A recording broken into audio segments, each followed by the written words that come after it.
Hi, everyone. Good afternoon and welcome to this LinkedIn Live. My name is Maggie Moore. I'm a communications and events manager at the Partnership for Public Service.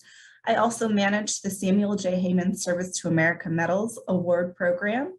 And if you're here to learn a bit more about that program and how to write successful Sammies nominations.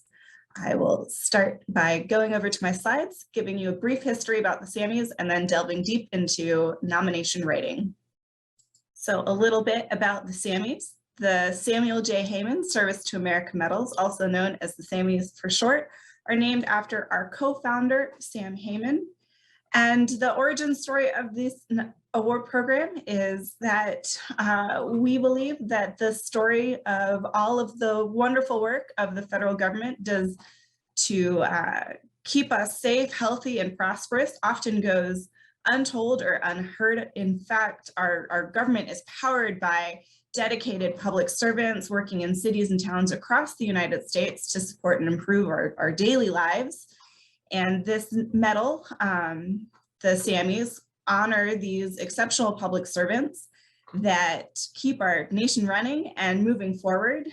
They might not get the spotlight like our professional athletes in the World Cup or actors and musicians, but their efforts have an incredible impact on our daily lives. And by honoring them, we can celebrate and build on their success, highlighting what's working in the government and find opportunities to replicate these achievements in other areas of the federal government. We can help the American people understand and appreciate the important contributions federal employees make on their behalf. And we can engage and motivate employees in the federal workforce to show appreciation for outstanding colleagues and team members, and hopefully inspire people to join the federal workforce. The Sammies have been running for about 21 years now, and we've honored more than 700 federal employees over the course of the award's lifespan. And while the categories or medals may change, the impact and ethos behind them does not. So we're gonna go over the medals that will be in the 2023 Sammies this year. The first is the Federal Employee of the Year. This award recognizes federal employees whose professional contributions exemplify the highest attributes of public service.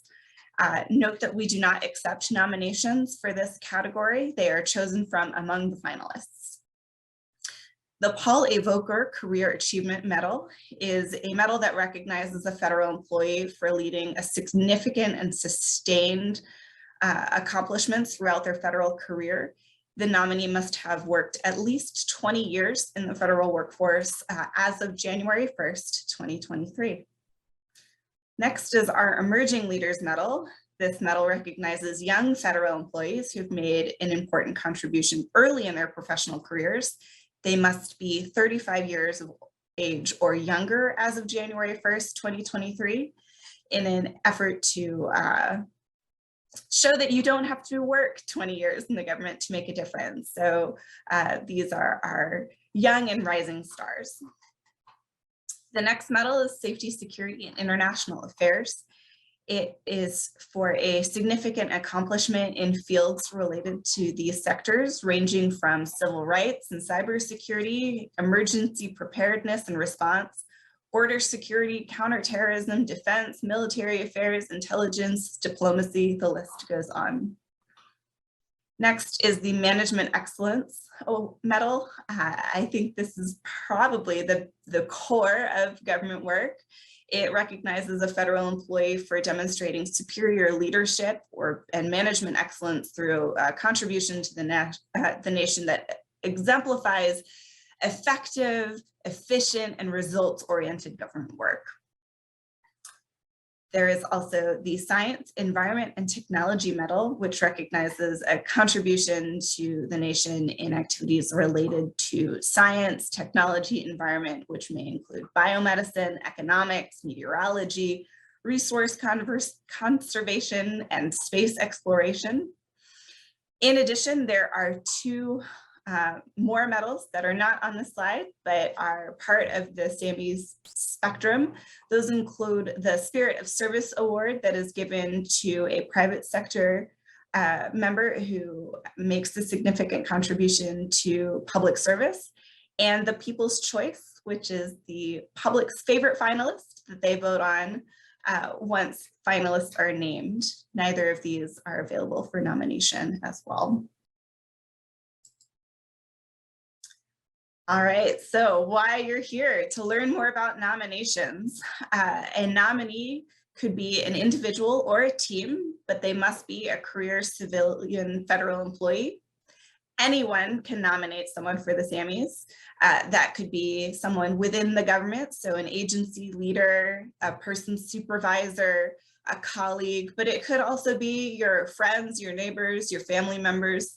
And there is no limit on the number of nominations that you or an individual agency can submit. So if you are, say, the Department of State, you could nominate as many people as you want. In fact, we would love the more the merrier, because there are so many wonderful federal employees to nominate and so many nomination categories and medals to consider. The nomination itself is fairly short. We hope a fairly easy process as well. It comprises of sharing your contact information as the nominator, the nominee's information, including their name and contact information, how long they've been in the federal workforce, and a short statement, a written statement of why they are worthy of a Sammy, and 3 references. I'd like to note that those references are not letters of reference, they are contact information. And we'll get more into who those references should be in a moment.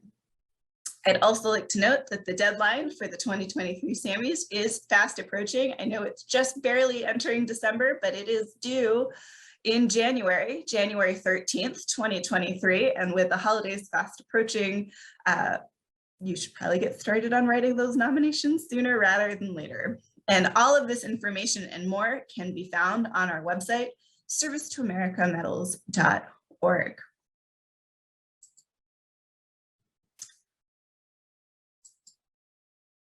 All right, so an effective nomination, really at its heart, who are these folks and why do they deserve a medal?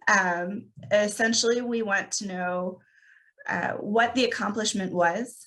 I like to break it down into sort of 3 questions. The first is, what was the challenge or the problem that the nominee solved? How did they solve it? And why should the American people care? This accomplishment could be related to a specific recent event or reflect the cumulative results of many years of work on a particular challenge or mission.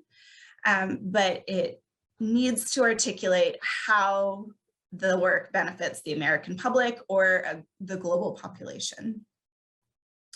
Really stellar nominations focus on demonstrating impact, whether that is quantifiable, something like numbers that demonstrate the significance of the work, such as the number of participants or recipients, the amount of money or energy saved. Sometimes it helps to personalize the impact with a human interest story, either about the nominee or the community they serve. Sort of what individual impact can mean could be a quote from somebody who received help, or a quote from the nominee who why they were inspired to pursue this field of work. In general, we're looking for criteria on innovation and leadership. Innovation could be what is bigger, better, more effective, more efficient.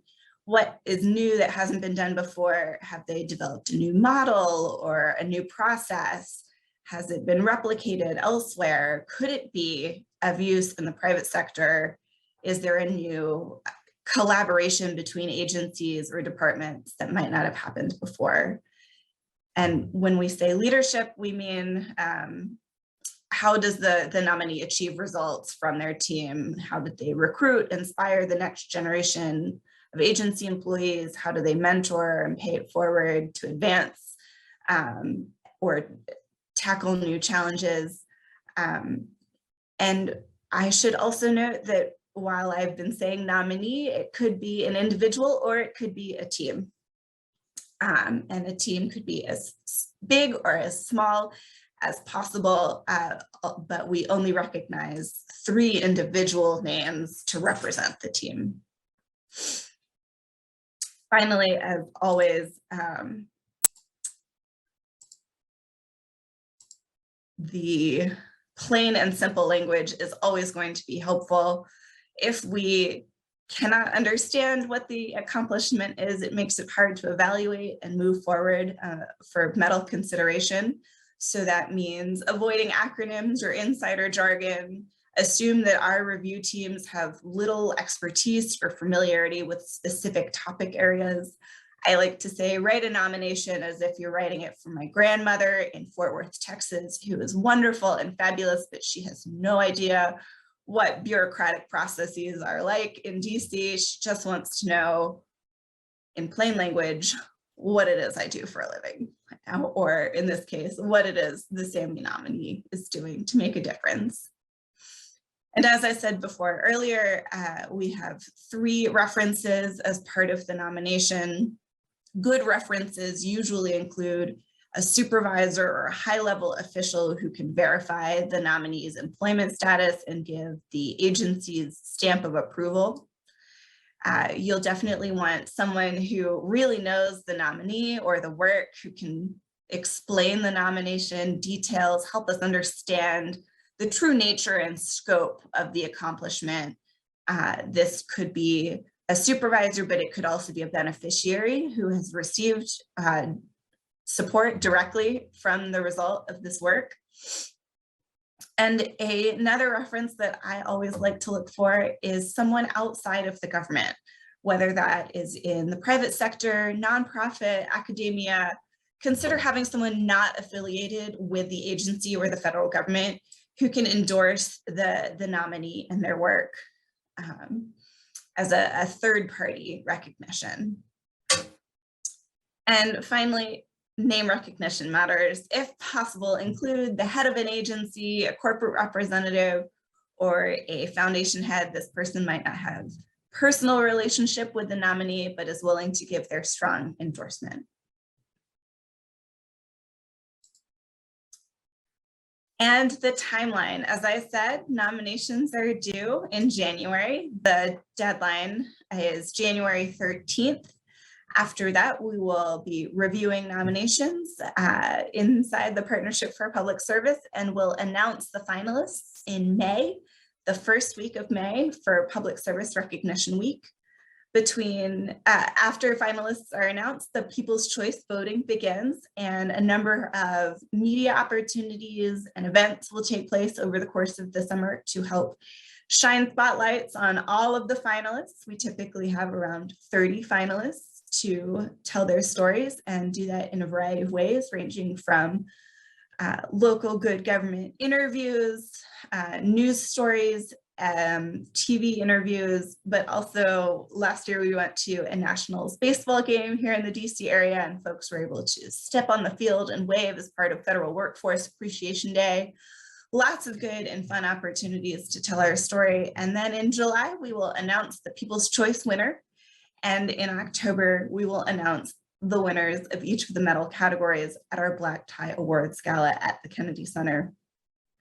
And following that, a television special, which everyone can watch. Our television special just aired for 2022 last week, and we'll be doing another watch party next week. So tune in and enjoy those. If you haven't seen who won this year, it can be great inspiration for your nominations as you write them going forward. And of course, while you're here today for the LinkedIn Live, I am always available to help and answer questions going forward as you want feedback on a draft or want some insight on what makes your nomination compelling, ideas for references. You can reach me at Sammies at ourpublicservice.org, and my phone number is on the screen as well. And with that, I know that was a lot of information really quickly, so I would be happy to take any questions if there are any at this time. I haven't seen any come up in the chat, but I will pause here just in case.